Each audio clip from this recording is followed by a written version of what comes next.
Samuel, primero y segundo de Reyes, primero y segundo de Crónicas, Esdras, Nehemías, Esther, Job, Salmos, Proverbios, Eclesiastés, Cantares, Isaías, Jeremías, Lamentaciones, Ezequiel, Daniel, Oseas, Joel, Amós, Abdías, Jonás, Miqueas, Nahum, Habacuc, Sofonías y Ageo. Ahí vamos.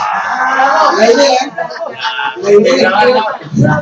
idea es que podamos aprender de los libros de la Biblia, y sin duda una de las cosas que es buen desafío siempre es poder recordar todo el consejo de Dios. Creo que una de las cosas que el apóstol Pablo fue lo que dijo a los Efesios, que no ha rehuido de enseñarles todo el consejo de Dios. Yo creo que efectivamente fue así.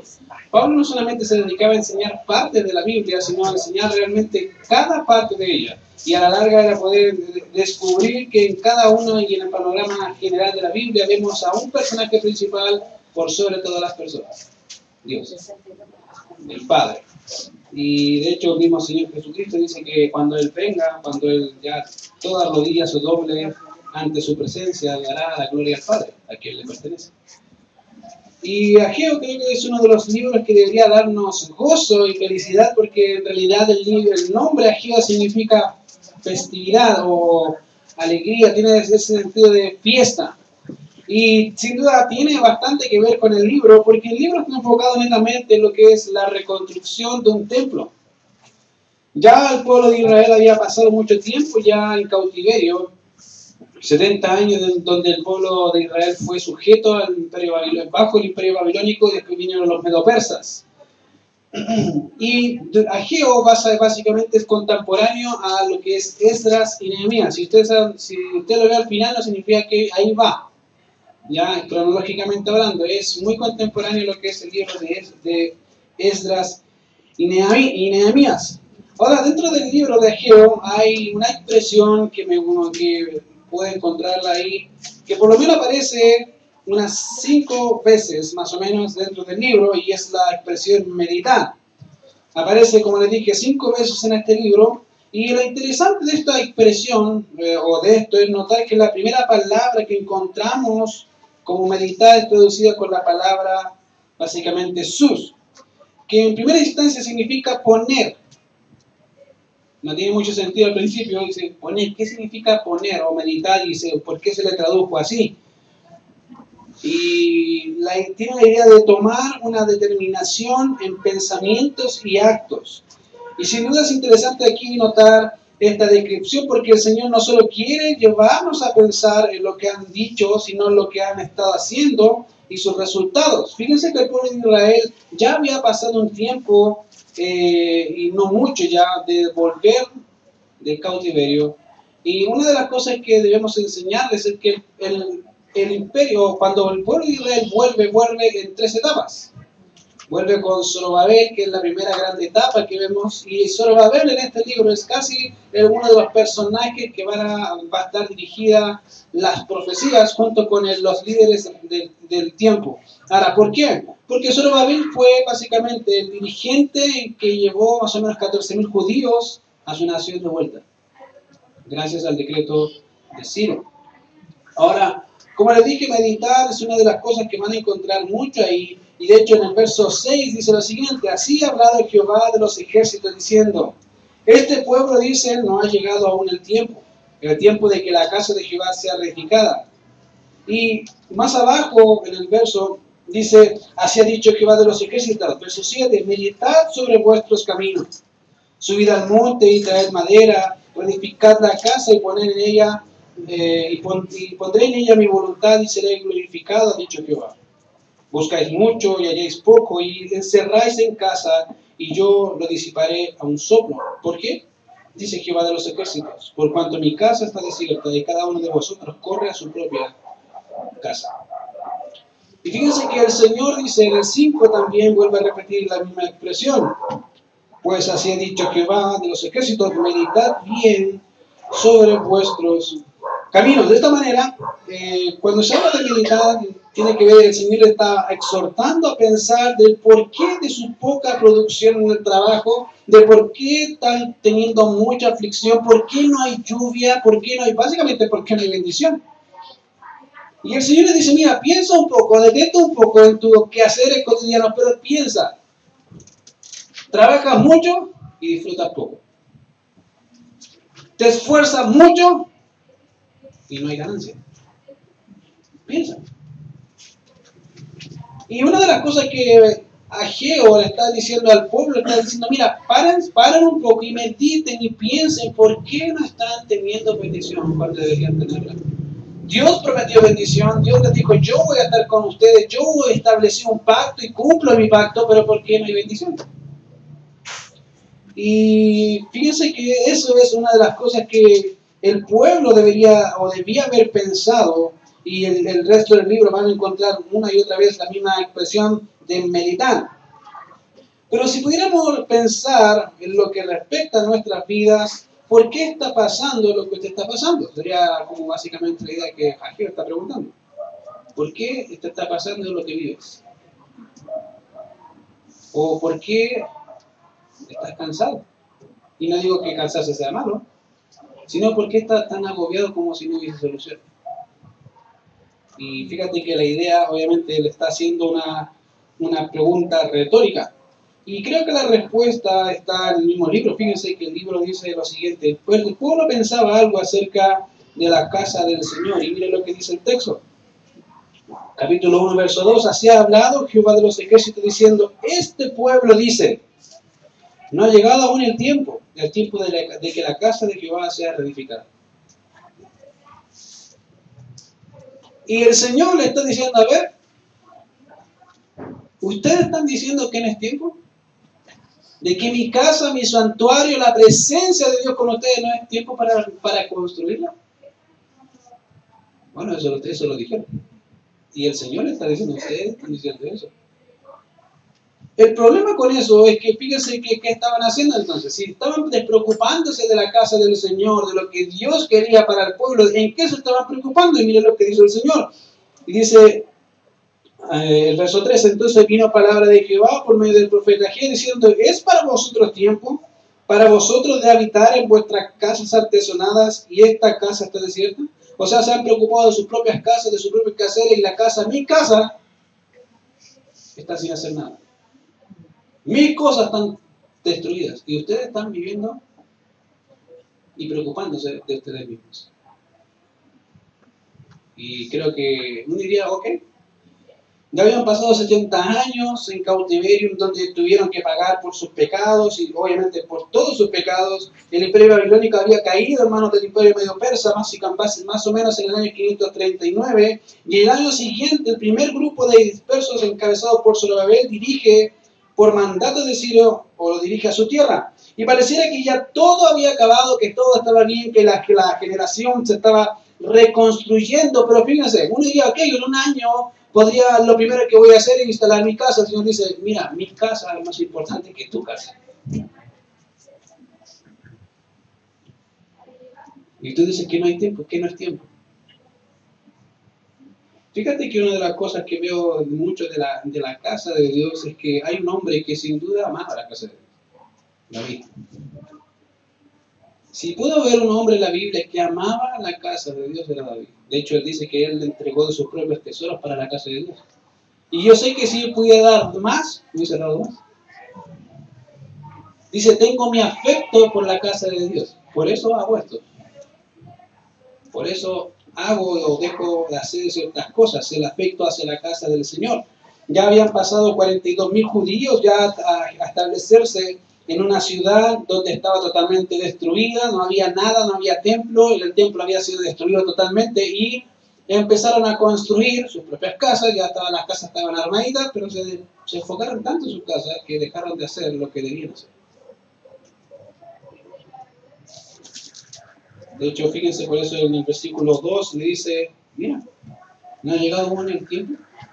Y creo que la pregunta es súper retórica. ¿Y ustedes están diciendo, no es tiempo de empezar por mis cosas ahora? ¿Todavía van a preocuparse de sus cosas cuando yo me he preocupado todo este tiempo de ustedes? Y creo que en una cosa, creo que el Señor igual de una u otra forma motiva a su pueblo, porque fíjense que el capítulo 1, si pudiéramos dividirlo ahí, el libro está dividido en 4 grandes sermones. El primer sermón que van a ver es de la reprensión, capítulo 1. Fíjense que el Señor mismo les dice en el verso 4 que la casa del Señor estaba desierta. Otra versión dice lo siguiente: este pueblo está diciendo que ahora no es el tiempo. El tiempo no ha llegado para edificar la casa de Jehová. En otras palabras, el pueblo no estaba pensando en la reconstrucción del templo del Señor, pero sí en su comodidad, en cómo se sentían, en la familia, y un sinfín de factores que podíamos pensar que era correcto, pero el Señor dice, pero me dejaron a mí. Bueno, es hacer lo primero, pero lo segundo también. Según ellos, no era el tiempo de comenzar a edificar el templo del Señor, pero Dios les dice que sí era el tiempo. La evidencia de esto, de que esto era la voluntad de Dios, se ve en lo que el profeta comunica en el verso 6 al 9. Miren lo que dice: sembráis mucho y recogéis poco, coméis y no os saciáis, bebéis y no quedáis satisfechos, os vestís y no os calentáis, y el que trabaja jornal recibe su jornal en saco roto. Buscáis mucho y halláis poco, y encerráis en casa, y yo lo disiparé en un soplo. ¿Por qué dice Jehová de los ejércitos? Por cuanto mi casa está desierta y cada uno de vosotros corre a su propia casa. Por eso se detuvo de los cielos sobre vosotros la lluvia y la tierra se detuvo sus frutos. Y llamé la sequía sobre la tierra y sobre los montes, sobre el trigo, sobre el vino, sobre el aceite, sobre todo lo que la tierra produce, sobre los hombres, sobre las bestias y sobre todo el trabajo de manos. Él les dijo, ¿querían bendición? ¿No se dieron cuenta que yo hace rato que no estoy dando bendición? Porque están preocupados de ustedes. Pregúntense, ¿no ha llovido? ¿No tienen con qué sustentarse? Están apenas, pero quieren bendición. Y a mí me dejan. En otras palabras, les recuerda las consecuencias de lo que han estado haciendo y del por qué hay poco alimento, por qué trabajan y no se ve la bendición del Señor, y sin duda era la voluntad de Dios de que el pueblo edificara el templo. Fíjate que para el pueblo el templo no era solamente un lugar en donde adorar, era la presencia de Dios en el pueblo. Era reconocer que Dios estaba habitando junto a la nación y que Él estaba dispuesto a escuchar. De hecho, Salomón hizo una oración y dijo, Señor, cualquier oración que se haga en este templo, tú vas a oír y vas a hacer conforme a tu justicia. Daniel oró hacia el templo. Cuando abría la ventana, ¿se acuerda que dice que Daniel 3 veces al día oraba al templo? Bueno, porque él sabía lo que Salomón había orado y que Dios le contestó, correcto. Le dice, sí, yo voy a oír, voy a escuchar. Por lo tanto, el templo no era cualquier cosa, queridos. El templo era algo que Dios estima. Pero él sabía que es algo físico. De hecho, le dice a Salomón que mira, ni siquiera los cielos de David, ni siquiera los cielos de los cielos me pueden contener. Y tú vas a construirme casa. Pero aún así él ve que esa intención de David fue buena.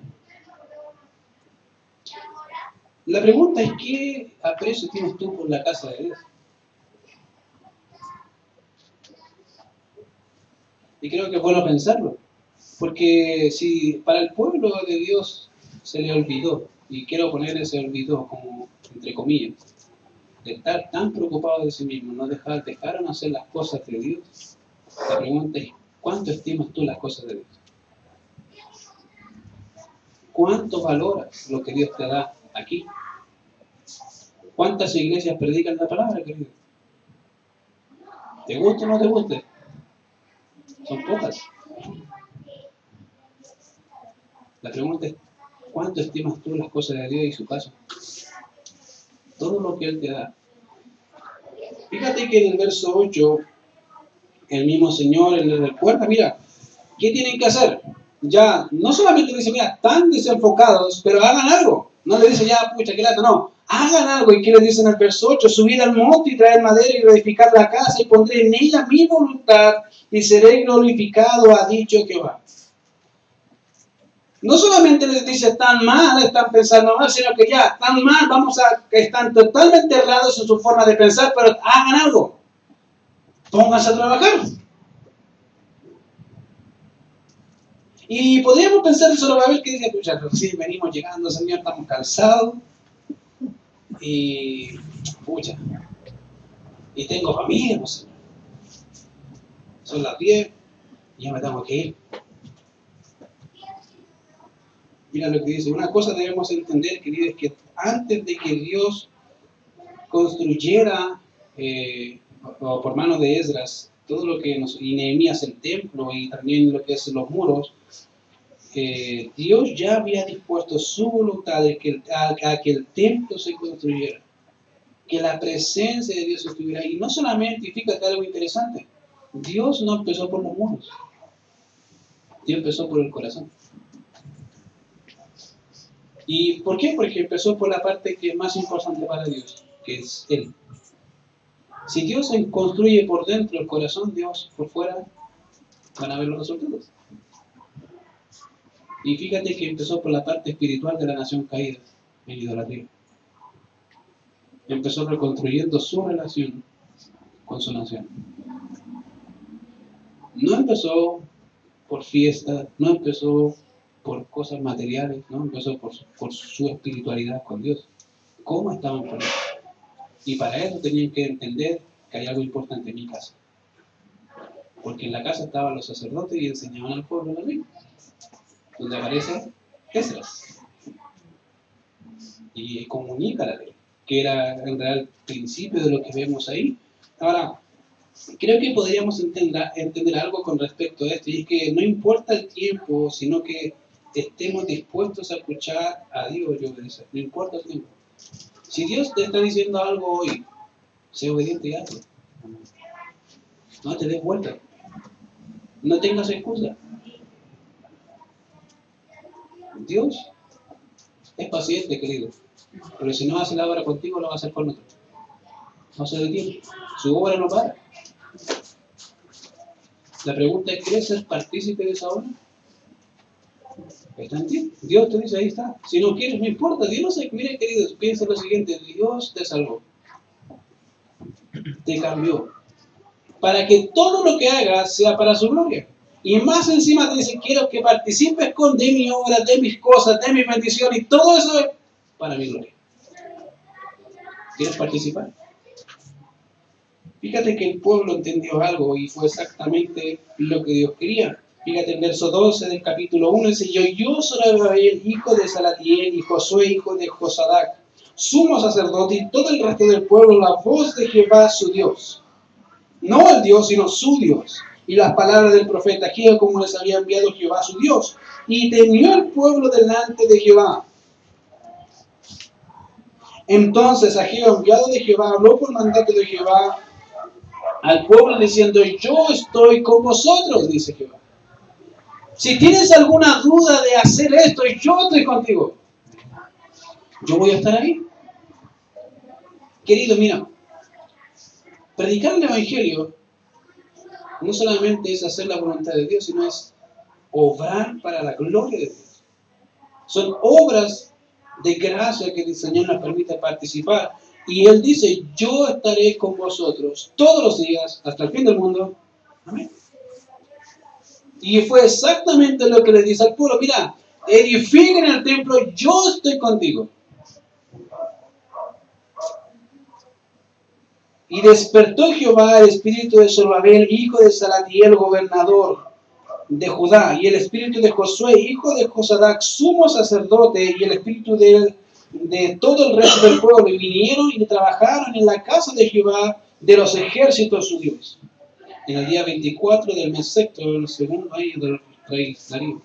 Fíjate que este libro fue escrito en 4 meses. Más o menos, fue que en el 522 y tiene una duración de 4 meses. Y Dios diciéndole, tienen que hacer esto, háganlo.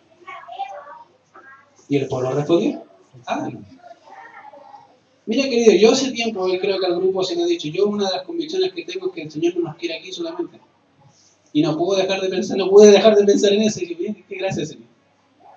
Yo creo que el Señor nos quiere más lejos de acá, o algo más grande. Esta es una casa chica, y hay mucha gente a quien predicarle. Bueno, ¿qué dice el Señor? Lee tu Biblia, ¿qué dice el Señor? ¿Es su voluntad? ¿Que la gente se salve? Sí. Eso, si la gente se salva, ¿va a proveer un lugar para que esa gente venga a escuchar la Biblia? Amén. ¿Qué estamos haciendo?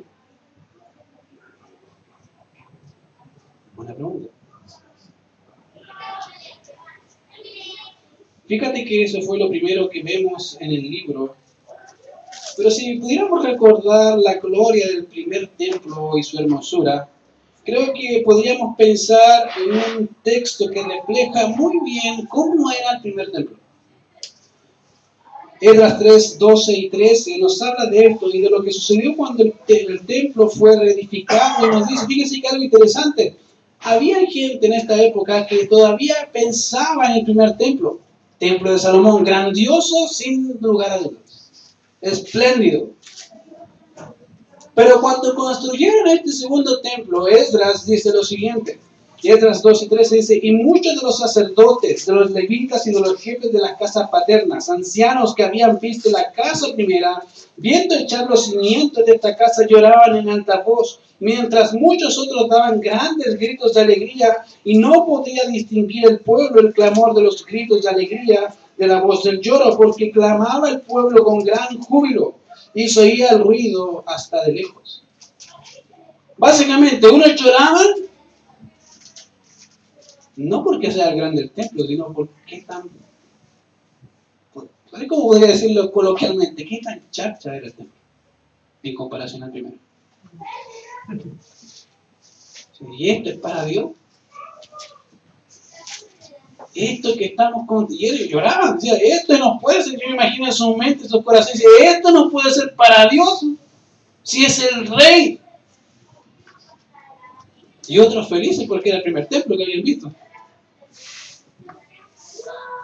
Bueno, entonces piensen cómo debe haber sido el primero, para que estos hombres lloraran, recordando su pecado. Perdimos el templo por idólatras, por no hacer lo que Dios nos dijo que hiciéramos. Lo perdimos. Y mira ahora los resultados. Y otros felices. Como les digo, el texto dice muy claro que no se distinguía qué es lo que había. Si alegría o lloro, porque estaban las dos cosas mezcladas. Ahora, una de las cosas que vemos también es cómo Dios, a pesar de que el pueblo no había reaccionado y tuvo que reaccionar y Dios mandó un profeta para eso, Dios también hace algo, Dios anima a sus siervos. De hecho, fíjense, si ven el verso del 4 al 5 del capítulo 2, dice lo siguiente, pues ahora solo va a haber esfuérzate, dice Jehová, esfuérzate también. Josué, hijo de Josadac, sumo sacerdote y cobrad ánimo, y pueblo todo de la tierra, dice Jehová, y trabajad, porque yo estoy con vosotros, dice Jehová de los ejércitos, según el pacto que hice con vosotros cuando salisteis de Egipto, así mi espíritu estará en medio de vosotros, no temáis. Y una de las cosas que más vemos en la Biblia, y una de las cosas que vemos constantemente en la Biblia, es a Dios animando a aquellos que quieran hacer su obra. Lo vemos una y otra vez en las Escrituras y lo vemos, ejemplo, en Josué, el libro de Josué, en capítulo 1, versos 7 al 9. Vemos cómo Dios anima a este hombre ya empezando un ministerio de conquista, de poder ir y tener la tierra prometida. Y Dios le dice, antes de empezar, mira, esfuérzate y sé valiente, porque tú repartirás a este pueblo por heredad la tierra de la cual juré a tus padres que la daría a ellos. Mira que te mando que te esfuerces y seas valiente. No temas ni desmayes, porque Jehová tu Dios estará contigo a donde quiera que vayas. Creo que en la sociedad, querido, que hoy vivimos, creo que pensamos que las cosas son fáciles, sobre todo en la juventud. Que las cosas, entre menos se trabaja y más gano, mejor. Pero es un grave error, porque cuando no se esfuerza por algo, no se valora lo que se tiene. Y no se valora lo que uno va logrando. Fíjate que la primera generación de Josué entendió muy bien qué significa conquistar una tierra de nada, confiando solamente en Dios. El pecado de eso fue que la segunda generación no tenía idea de quién era Dios, ni lo que había hecho. Porque no conocían, no habían visto las obras de Dios. Dios prepara, queridos siervos, y los anima a hacer la obra. Y dice, mira, vamos, anímense. Yo estoy con ustedes, yo voy a hacer la obra, ustedes hagan lo que yo les digo que tengan que hacer, nada más, yo hago lo demás. Fíjate, ¿te hubiesen pensado que Dios te dice, ir y hacer discípulos a todas las naciones, enseñándoles y haciéndolos que crezcan? ¡Wow! Señor, ¿cómo hago que crezcan? Y como dijo la hermana de mía, somos porfiados. ¿Cómo hacemos eso, Señor? Bueno que no es tarea nuestra. Esa es tarea del Señor. Nuestra tarea es hacer lo que Dios nos dice, ir a ser discípulos a todas las naciones, enseñándoles que guarden no algunas cosas de las que el Señor dijo, sino todas las cosas que Él dijo.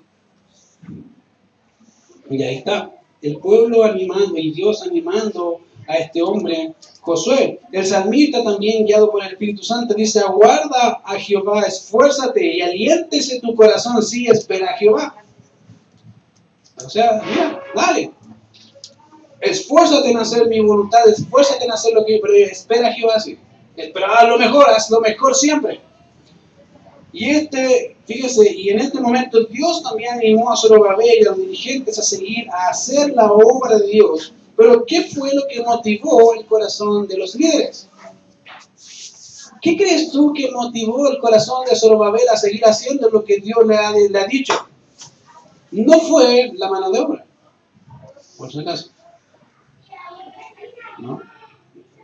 No fue la gente.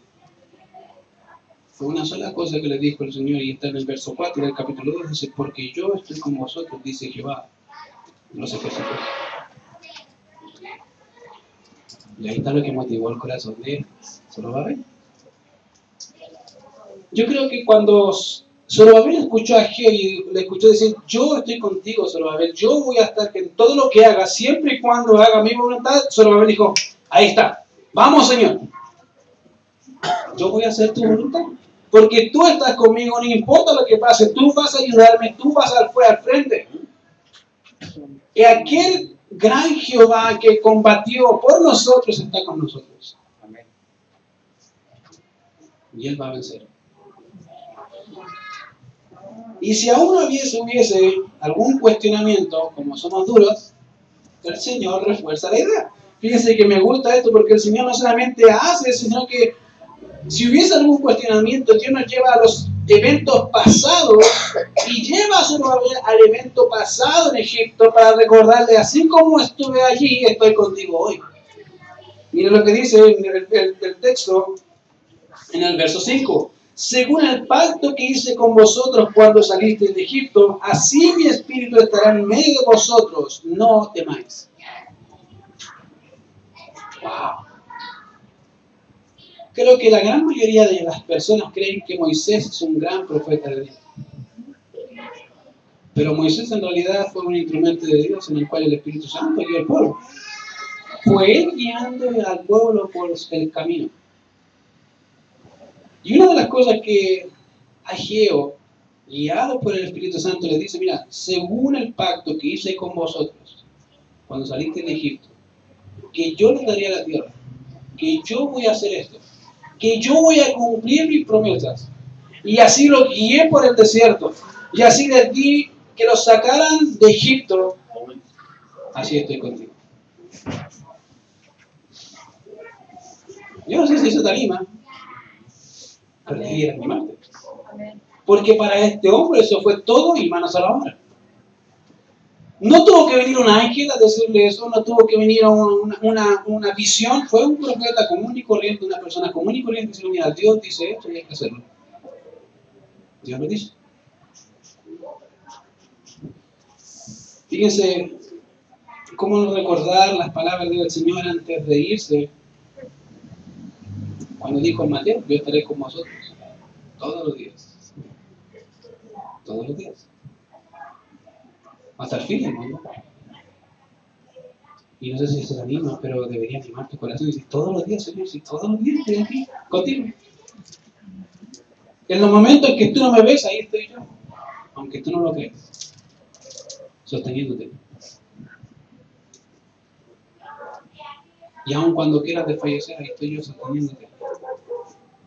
Y cuando no quieras hacer mi voluntad, ahí estoy yo para decirte, esta es mi voluntad.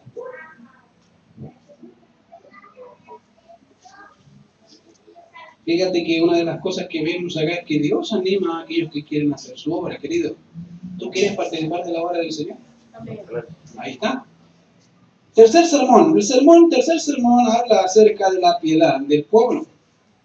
Capítulo 2, verso 14 dice lo siguiente: y respondió Ageo, dijo, así es este pueblo y esta gente delante de mí, dice Jehová, y asimismo toda la obra de sus manos y todo lo que aquí ofrecen es inmundo. Ahora, ¿por qué? ¿Por qué Ageo dice algo así? Y leamos lo que dice el verso 10.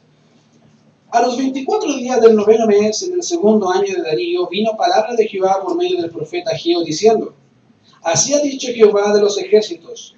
Pregunta ahora a los sacerdotes acerca de la ley, diciendo, ok, si alguno llevare carne santificada en la falda de su ropa, y con el vuelo de ella tocare pan, o vianda, o vino, o aceite, o cualquier otra comida, ¿será santificada?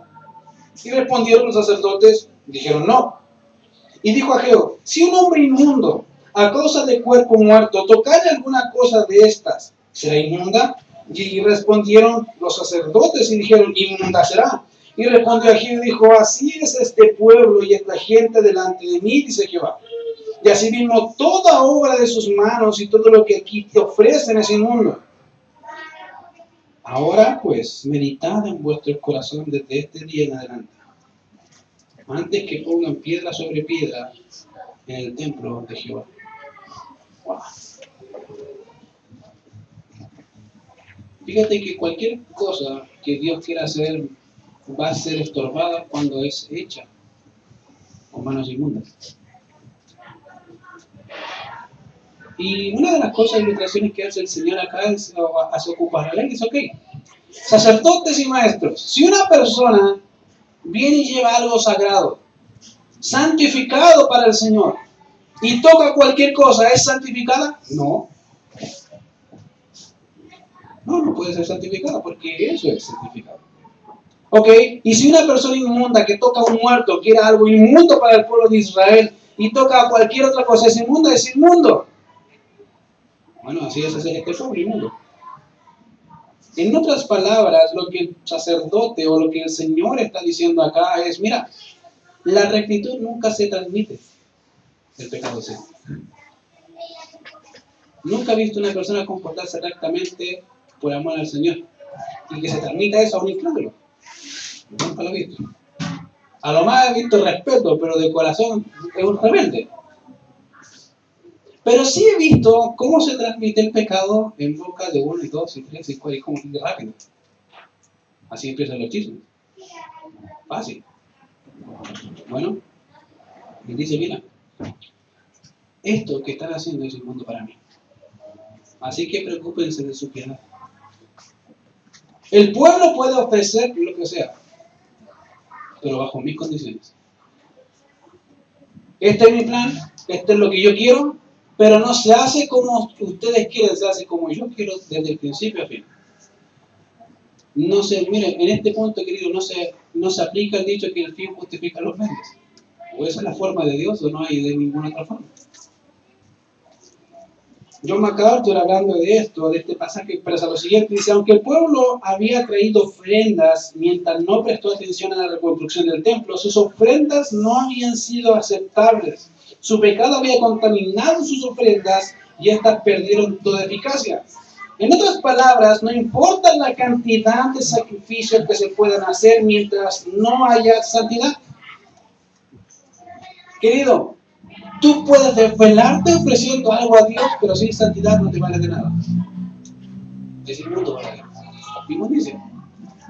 Algo profano que dice, y esto me estás ofreciendo, con una vida así como la tuya, que no quiere ser obediente, que no se somete a mí, que con suerte va a la iglesia. Y eso me estás ofreciendo. Cuando tu corazón esté con mi corazón. Ahí sí. Y yo creo que el pueblo no solamente dijo, amén, vamos a construir el templo. Yo les digo, ok, van a construir el templo, pero a mi forma. Y eso no me sirve. Todas sus ofrendas no me sirven, porque son inmundas, yo soy santo. Lo interesante de esto es que si entendemos la relación que debe tener esto en nuestras vidas, no solo entenderemos que la piedad es un fruto, sino que es lo que sigue el amor. ¿Sabías eso? Una persona que es piadosa es porque es una persona que ama.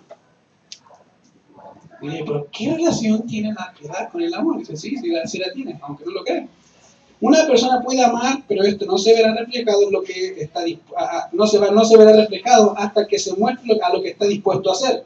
De igual manera, Pablo cuando habla del amor real, del amor de Dios y hacia Dios, que debe haber en el creyente y que está en el creyente, este debe ser el motivador primario que debe impulsar el corazón para presentarse a Dios santo como Él es santo. En otras palabras, es amar a Dios, va a hacerte someterte a su palabra y vivir en santidad. Porque amas a Dios. Si no amas a Dios, no te importa vivir en santidad. No te importa vivir en ser piadoso. Porque es un real reflejo del amor de Dios de nosotros hacia Él. Piensen en eso, querido. Y ellos debían entender eso y lo entendían. Ok, lo que estamos ofreciendo ese mundo, ¿qué hay que hacer? Santificarnos. Y había un sinfín de rituales donde ellos se santificaban, pero hay algo interesante. Esos eran rituales que representaban algo en el corazón. Y era obediencia. Eran obedientes. Si pudiéramos pasarlo acá hoy a nuestros días, queridos, es algo súper básico, es que hemos estado diciendo, sea obediente a lo que Dios dice. Nada más. Haga lo que Dios dice que haga y no haga lo que Dios dice que no haga. Es como, imagínese usted diciéndole a su hijo, no hagas eso. ¿Cierto? Yo creo que muchos dicen, no haga eso. Y creo que no lo hace porque es malo, sino que creo que siempre un padre quiere lo mejor para su hijo, por algo dice que no lo haga. Bueno, piensa a Dios como su padre diciéndole, no haga eso. No se hace. No hay que entender todo, solamente hay que ser obediente. No haga eso.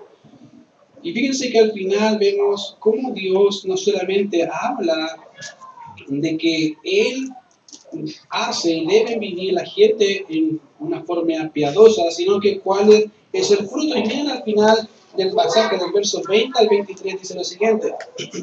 Vino por segunda vez palabra de Jehová a Ageo a los 24 días del mismo mes, diciendo, habla Zorobabel, gobernador de Judá, diciendo, yo haré temblar los cielos y la tierra, y trastornaré el trono de los reinos, y destruiré la fuerza de los reinos de las naciones.